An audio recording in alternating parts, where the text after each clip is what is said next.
मित्रांनो, भारतीय क्रिकेट टीममध्ये असे 2 खेळाडू आहेत जे रोहित शर्मा आणि विराट कोहली यांच्या पगाराइतकेच पगार बीसीसीआय या 2 खेळाडूंना देते. कोणते आहे ते 2 खेळाडू? चला पाहूया. भारतीय क्रिकेटपटूंच्या बीसीसीआय पगार. रोहित शर्मा आणि विराट कोहली हे बीसीसीआयकडून सर्वाधिक पगार घेणारे खेळाडू आहेत.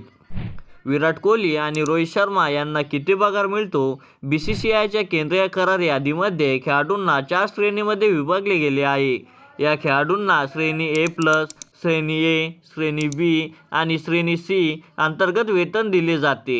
श्रेणी A+ क्रिकेटपटूंना वार्षिक 7 कोटी तर श्रेणी एच्या खेळाडूंना 5 कोटी दिले जाते आणि श्रेणी बीच्या खेळाडूंना 3 कोटी आणि श्रेणी सीच्या खेळाडूंना दरवर्षी 1 कोटी वेतन मिळते. फक्त दोघांना 7 कोटी रुपये मिळतात. रोहित शर्मा आणि विराट कोहली व्यतिरिक्त फक्त जसप्रीत बुमराह आणि रवींद्र जडेजा हे 2 ग्रेड A1 ग्रेडचे खेळाडू आहेत.